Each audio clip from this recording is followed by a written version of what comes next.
இலங்கையில் வரலாற்று பிரசித்தி பெற்ற சிவாலயங்களில் ஒன்றான திருக்கோணேஸ்வர ஆலய பகுதியில் இலங்கை விமானப்படையினால் ட்ரேடார் அமைக்க இடம் கோரப்பட்டுள்ளதாக கூறப்படுகின்றது. இந்த திட்டத்திற்கு அனைத்து மக்களும் எதிர்ப்பு வெளியிட வேண்டும் என்று ஆலய நம்பிக்கை பொறுப்பாளர் சபை உறுப்பினர் ஜெயசங்கர் கருத்து தெரிவித்துள்ளார். இது தொடர்பில் அவர் மேலும் தெரிவிக்கையில், திருக்கோணேஸ்வர ஆலய நம்பிக்கை பொறுப்பாளர் சபையின் முதலாவது அங்கத்தவராக நான் இருக்கின்றேன். அத்துடன் ஆலயத்திற்கு 40 வருடங்களுக்கு மேலாக சேவையாற்றி வருகின்றேன். திருக்கோணேஸ்வர ஆலயமானது 247 ஏக்கர் நிலப்பரப்பை கொண்டுள்ளது.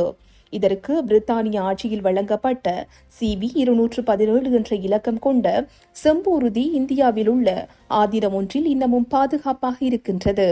இந்நிலையில் ஆலய பகுதிகள் ஒவ்வொரு படையாலும் ஆக்கிரமிக்கப்பட்டு வருவதை ஏற்றுக்கொள்ள முடியாது.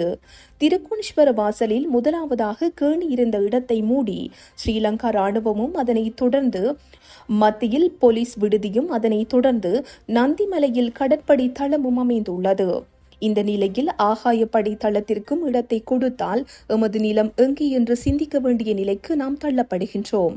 இதனால் கோணேஸ்வரின் இருப்பிடம் மட்டுமல்லாமல் சுற்றுலாத்துறையும் பாதிக்கப்படும் என்பதில் எவ்வித மாற்று கருத்தும் இல்லை. ட்ரேடார் கருவியை சீனகுடா பகுதியிலேயே அமைக்க முடியும். அதை விட்டு இங்கே அமைப்பதன் நோக்கம் என்ன என்றும் சிந்திக்க வேண்டியிருக்கிறது. எனவே அனைத்து திருகோணமலை மக்களும் இணைந்து இதற்கு எதிர்ப்பு வெளியிட்டு நில அபகரிப்பை தடுக்க வேண்டும் என்றும் கோரிக்கை விடுக்கப்பட்டுள்ளது. இந்த செய்தி உள்ளிட்ட மேலதிக விரிவான செய்திகளுக்கு www.behindmenews.org என்ற எமது இணைய பக்கத்தினை பார்வையிடவும்.